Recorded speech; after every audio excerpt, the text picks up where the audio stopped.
Le voy a pedir al pastor, a su familia, a la pastora Celia, que pasen por aquí para hacer una oración especial. Alfredo. Y ahora tenemos al pastor Mario y a la pastora Celia. El pastor Mario, pues con familiaridad, tenemos muchos años de conocerlo, a su esposa.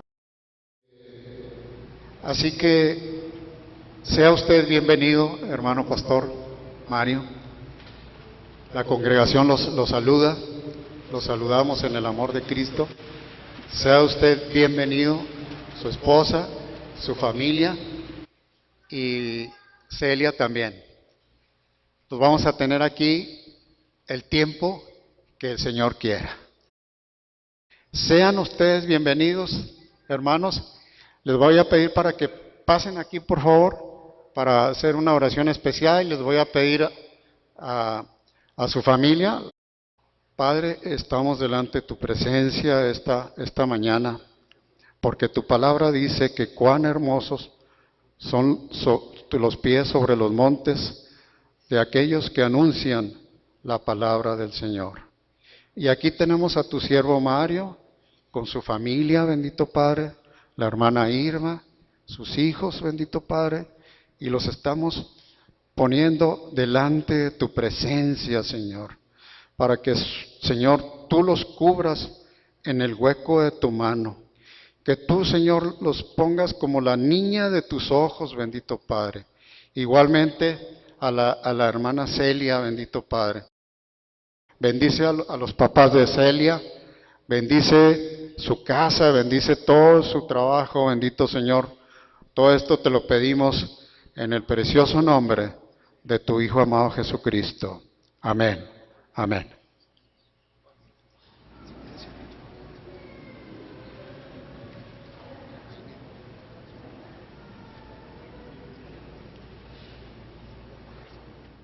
Le dejamos el tiempo y el lugar a nuestro hermano Mario.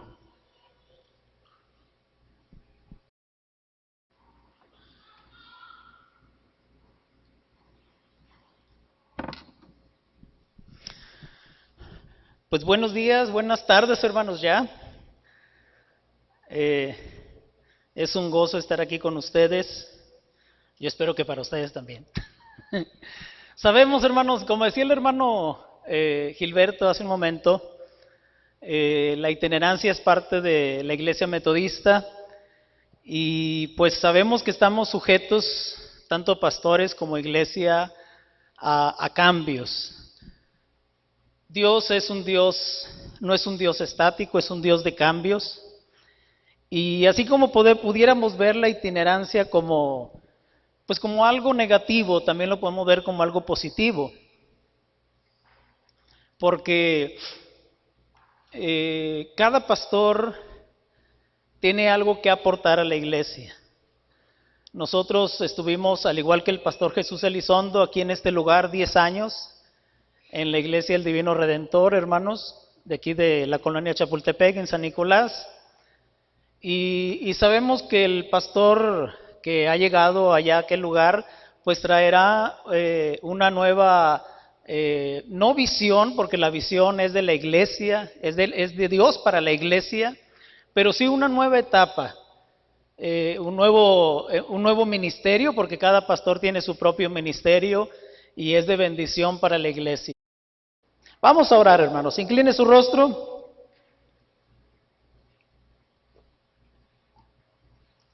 Padre, estamos aquí delante de tu presencia.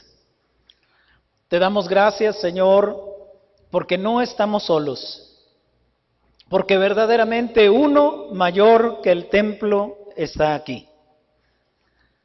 Gracias, Señor, te damos por este templo tan hermoso que tú nos concedes, Padre, en el cual nos concedes congregarnos. Señor, pero más aún, Señor, gracias por tu hermosa presencia entre nosotros. Porque este templo, Señor, sin tu presencia, sería, Señor, simplemente un edificio más. Pero tu presencia es lo que le da grandeza. Tu presencia es la que le da importancia. la presencia de tus hijos, de la familia cristiana aquí en este lugar, Señor, donde nos hemos reunido para estar en comunión con nuestro Padre Celestial. Te hemos adorado, Señor, a través de los cantos. Te hemos adorado, Señor, a través de la oración. Te hemos adorado a través de las ofrendas, porque todo lo que hacemos en nuestra vida diaria, Señor, debe ser un acto de adoración a ti. Y ahora, Señor, queremos adorarte a través de tu palabra, a través de prestar atención, Señor, a tu palabra. Te rogamos, Señor, que hables a nuestros corazones. Sabemos, Señor, que tu anhelo más grande, mi Dios, es que la gente escuche tu voz y te siga. Y en esta hora, Padre, yo ruego a tu Espíritu Santo que se mueva en este lugar, que se mueva por cada banca, pero sobre todo que se mueva en cada corazón, y que hable, y que ministre, y que toque, y que nos haga, Señor, experimentar tu presencia de una manera muy real. Te damos gracias por tu palabra, la cual es bendita por los siglos. Amén. Abra su Biblia, hermanos, por favor, en el libro de Génesis. Ahorita tuve la oportunidad de estar en la escuela dominical, en la clase de los adultos, hermanos, y déjenme decirle que es una hermosa clase. Una maestra muy preparada, nuestra hermana Irina Flores, nos va llevando por el estudio de la palabra y está viendo precisamente el libro de Génesis. Les invitamos a todos los hermanos adultos. Sabemos que también hay un grupo de matrimonios, ¿verdad? Pero a los que no asisten a los matrimonios, pues les invitamos a los adultos. Y a los que no asisten a los adultos, pues les invitamos al grupo de matrimonios, que seguramente también estarán viendo un tema de la palabra muy, muy hermoso para sus vidas. Génesis capítulo 1, hermanos, versículos del 1 al 4. Voy a darle lectura a este pasaje, dice la palabra. En el principio creó Dios los cielos y la tierra estaba desordenada y vacía, y las tinieblas estaban sobre la faz del abismo, y el Espíritu de Dios se movía sobre la faz de las aguas. Y dijo Dios: sea la luz. Y fue la luz. Y vio Dios que la luz era buena, y separó Dios la luz de las tinieblas. Hermanos, muchas veces, yo no sé si nos suceda a todos, pero yo creo que yo he escuchado en muchas ocasiones que pensamos que como el Antiguo Testamento fue escrito, o creemos por lo menos, que como relata la historia del pueblo judío, del pueblo de Israel, llegamos a pensar que fue un libro o una parte de la Biblia escrita exclusivamente para ellos y que no tiene nada que ver con nosotros. Yo no sé cuántos de nosotros acostumbramos leer la Biblia, pero regularmente somos más dados a leer el Nuevo Testamento. Quizá porque está más cerca de nosotros, de una manera cultural, no solamente en cuanto a tiempo, aunque en cuanto a tiempo pues podemos hablar de 2000 años en realidad en la escritura o en el origen del Nuevo Testamento, pero si hablamos del Antiguo pues estamos hablando de miles de años más de antigüedad, de un pueblo que está muy lejano de nosotros, con una cultura muy distinta a nosotros, con unas costumbres muy distintas a nosotros, hermanos, y por eso llegamos a pensar, bueno, el Antiguo Testamento no tiene relevancia para nuestras vidas, porque nosotros estamos bajo la gracia y nosotros pensamos que la gracia tiene que ver con el Nuevo Testamento, hermanos. Pero déjeme decirle que así como la gracia se manifiesta en el Nuevo Testamento, también se manifiesta en el Antiguo Testamento. Y tanto el Nuevo como el Antiguo Testamento, hermanos, deben ser relevantes para cada uno de nosotros. Porque el fundamento del Nuevo Testamento, hermanos, es el Antiguo. Si no entendemos el Antiguo Testamento, con todas las promesas que Dios da ahí en su palabra, hermanos, va a ser muy difícil que entendamos el Nuevo. Así es que déjeme decirle que el Antiguo Testamento debe ser importante para cada uno de nosotros. Sin embargo, hermanos, el libro de Génesis, que es el primer libro del Antiguo Testamento, es especialmente importante para nuestras vidas. Debe serlo. ¿Por qué?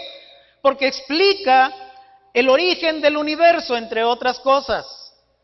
Porque ahí en el libro de Génesis, hermanos, encontramos el origen de la humanidad a la cual pertenecemos. Porque ahí en el libro de Génesis, hermanos, encontramos el origen del matrimonio. ¿Cuántos de nosotros estamos casados aquí en este lugar? Levante su mano. La mayoría. La mayoría, ¿verdad? Ahí vi alguna esposa que le dio un codazo al esposo que levantara la mano, ¿verdad? Entonces, si ahí está el origen del matrimonio, hermanos, entonces los que estamos casados debemos ir a los orígenes, a como Dios creó el matrimonio originalmente. En el libro de Génesis encontramos también el origen de las naciones y el origen de los idiomas, de los diferentes idiomas que el día de hoy tenemos. Pero también encontramos ahí, hermanos, el origen del más grande problema de la humanidad. ¿Cuál es el más grande problema de la humanidad, hermanos? ¿Cuál? El pecado. Ahí en el libro de Génesis encontramos el origen del pecado, pero déjeme decirle una cosa más.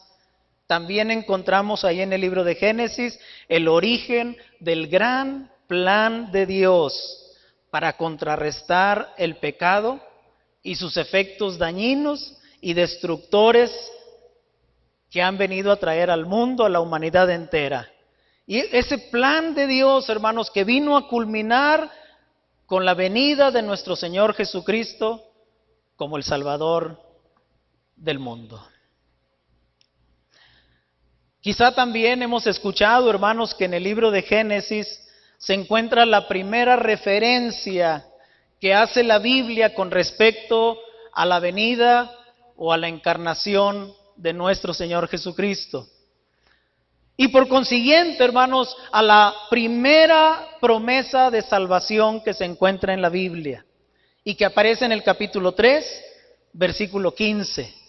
Ahí en ese versículo, hermanos, Dios sentencia a la serpiente que había engañado y que había tentado a Adán y Eva, nuestros primeros padres, hermanos, y le dice estas palabras: y pondré enemistad entre ti y la mujer, entre tu simiente y la simiente suya. Esta te herirá en la cabeza y tú le herirás en el calcañar. Palabras, hermanos, que hacen referencia a esa enemistad que ha existido siempre entre Satanás y Jesucristo, pero que también hace referencia que finalmente Jesucristo aplastará la cabeza de la serpiente y terminará para siempre con ese reino de pecado, de temor y de muerte. Sin embargo, hermanos, también en este libro podemos ver, sobre todo en esos primeros versículos que acabo de leer, los versículos 1 al 4, podemos ver, hermanos, también una analogía, hermanos, de lo que es la vida del hombre antes y después de la salvación. Dice, vamos a explicar esto que le estoy diciendo. Dice el versículo 1 y 2. Y voy a invitarlo para que siempre tenga su Biblia abierta. No lea su Biblia y la cierre para escuchar. No, mantenga su Biblia abierta para que usted siga lo que estoy leyendo y no solamente yo, sino cualquier predicador, y no sea engañado por lo que dice la palabra. No sea engañado por el predicador, sino que usted esté leyendo que la palabra está diciendo lo que está siendo predicado. Dice el versículo 1 y 2. En el principio creó Dios los cielos y la tierra estaba desordenada y vacía, y las tinieblas estaban sobre la faz del abismo, y el Espíritu de Dios se movía sobre la faz de las aguas. ¿Qué es lo que vemos aquí, hermanos, en estos primeros dos versículos? Aquí en estos dos versículos, hermanos, principalmente en el versículo número 2, encontramos que Dios creó todas las cosas. pero que la tierra, hermanos, estaba en ciertas condiciones. La tierra que recién Dios estaba creando tenía ciertas condiciones. No era la tierra que conocemos hoy. ¿Qué condiciones tenía esa tierra? Dice ahí la palabra muy claramente que primeramente estaba desordenada, en segundo lugar, vacía, y en tercer lugar dice que las tinieblas dominaban todas las cosas. Las tinieblas, dice ahí en el versículo número 2, estaban sobre la faz del abismo. Ahora, note usted qué similitud, hermanos, hay con nuestra vida, con la vida del ser humano antes de conocer a Cristo como su Señor, como su Salvador, antes de que le entreguemos nuestro corazón. ¿Acaso no era, hermanos, nuestra vida dominada por las tinieblas de pecado y de maldad? Efesios capítulo 5, versículo 8 dice, porque en otro tiempo, le dice Pablo a los Efesios, y nos dice a nosotros también el día de hoy, en otro tiempo erais tinieblas, mas ahora sois luz en el Señor. ¿Acaso, hermanos, no eran estas tinieblas las responsables de que nuestra vida experimentara vacío y desorden? Cuando usted viene a Cristo, cuando una persona viene a Cristo, hermanos, no solamente las tinieblas de pecado son echadas de nuestra vida, sino que también nuestra vida, hermanos, empieza a tomar un orden en nuestras diferentes aspectos de nuestra existencia. Dios empieza a dar orden a nuestra vida. Por eso le hablaba ahorita hace un momento de la puntualidad, que es parte de ese orden. Dios quiere traer cambios a nuestra vida. Y los cambios de Dios, hermanos, son cambios de orden, porque Dios es un Dios de orden. Pero hay algo más que dice ahí en el versículo número 2. Al final del versículo 2 dice, y el Espíritu de Dios se movía sobre la faz de las aguas. Esta palabra, hermanos, esta frase última del versículo 2, no habla simplemente de que el Espíritu iba y venía sobre la faz de las aguas, sino que nos está hablando de una acción que estaba realizando el Espíritu, una preparación de lo ya creado para lo que venía enseguida de parte de Dios. Dios quería, obviamente, si la tierra estaba desordenada y vacía, Dios quería hacer dos cosas. Primeramente, darle orden, y en segundo lugar, llenar la tierra, llenar ese vacío. Y el Espíritu Santo, hermanos, estaba preparando todas las cosas para que Dios pudiera obrar sobre la tierra de esa manera. Hay algunas traducciones más antiguas que hablan de que el Espíritu estaba empollando la creación. Sí, empollando la creación. Así como la gallina empolla sus huevos para que venga la vida, así el Espíritu Santo estaba empollando la creación para que de ella surgiera la vida que venía de Dios.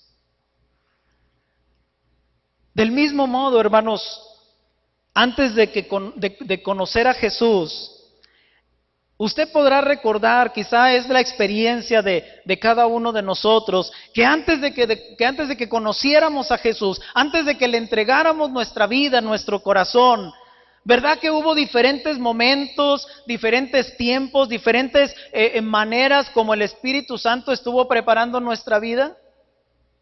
Yo le aseguro que usted no se convirtió la primera vez que le hablaron de Cristo. Yo no me convertí la primera vez que me hablaron de Cristo.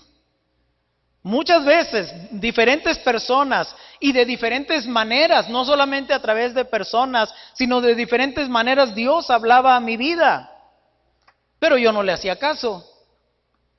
Yo no le prestaba atención. Pero esa palabra o esas maneras como Dios se manifestaba a mi vida, hermanos, no eran en vano. Aunque yo lo rechazaba, Dios estaba preparando mi vida. Así como el Espíritu Santo preparaba la creación, hermanos, Dios prepara nuestros corazones, prepara nuestras vidas, hasta que llegó ese momento crucial en el cual usted y yo nos rendimos a Jesucristo. Recuerde ese momento en esta hora, ese momento tan especial en el cual usted le entregó su corazón a Cristo. No importa cuánto tiempo haya sido, pueden ser años, o pueden ser meses, pueden ser semanas, no importa, pero recuerde, siempre guarde en su corazón ese momento tan especial cuando usted rindió su vida a Cristo. Esto, hermanos, es lo que en doctrina se le llama la gracia preveniente.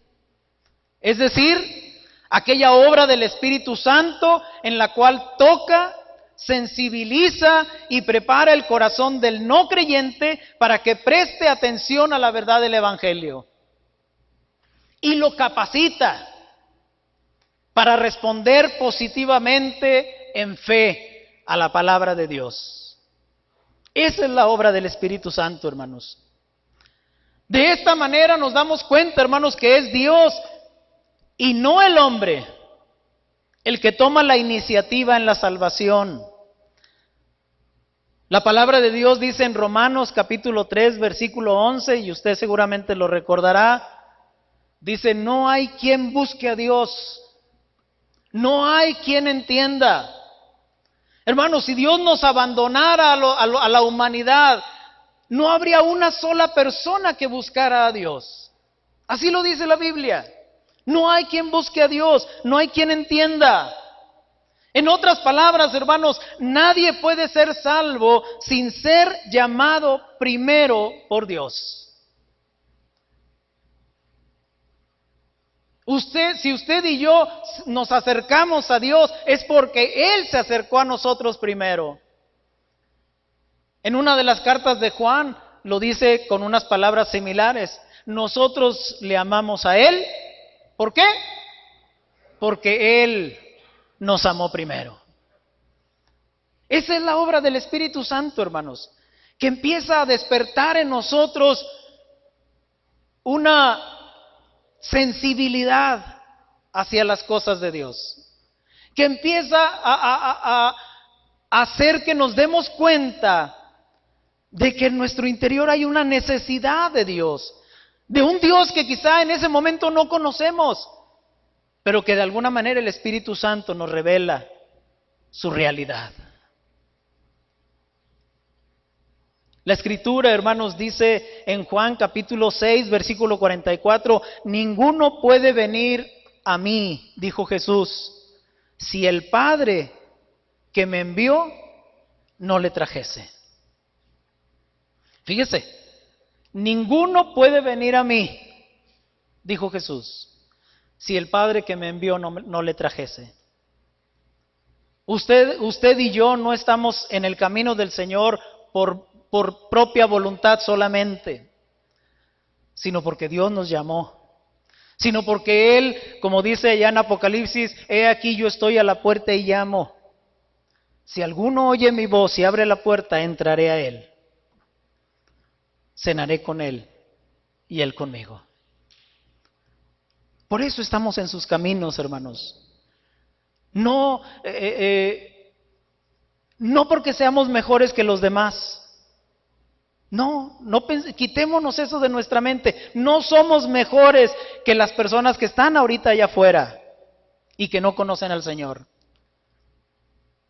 No fue ese el motivo. El motivo, hermanos, fue solamente la gracia de Dios. La gracia, hermanos, que nosotros tuvimos el privilegio de acoger, de tomarla, de recibirla, de responder a esa gracia divina. Gracia, hermanos, que es para todos, pero que no todos responden positivamente a ella. Juan capítulo 16, 8, Jesús, hablando del Espíritu Santo, dice, y cuando Él venga, cuando el Espíritu Santo venga, convencerá al mundo de pecado, de justicia y de juicio. Él es el que nos convence. Él es el que nos seduce. Él es el que nos dice, acércate a Dios, necesitas de Dios. Y en Hechos, hermanos, capítulo 16, versículo 14, que es un texto muy claro, dice, entonces una mujer llamada Lidia, vendedora de púrpura, de la ciudad de Tiatira, que adoraba a Dios, estaba oyendo. Y el Señor, esta es la frase importante, y el Señor abrió el corazón de ella para que estuviese atenta a lo que Pablo decía. Hermanos, es Dios el que pone el querer como el hacer por su buena voluntad. Es el que produce el querer como el hacer por su buena voluntad. Es Dios el que nos ha movido en esta mañana a estar aquí. Es nuestro amor a Dios, es nuestra gratitud a Dios. Yo espero, hermanos, que no estemos aquí por tradición. Yo espero que cada vez, no cada domingo, cada vez que usted venga a la casa de Dios, usted venga con una expectativa de que Dios va a hacer algo en su vida. Una expectativa de que Dios está aquí y que Dios quiere hacer algo en cada uno de nosotros.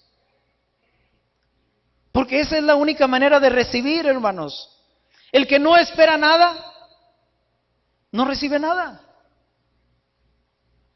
Tenemos que venir con una expectativa en nuestro corazón para recibir de Dios. El versículo, volvamos al libro de Génesis. El versículo 3 y 4 dice, y dijo Dios, sea la luz, y fue la luz. Y vio Dios que la luz era buena.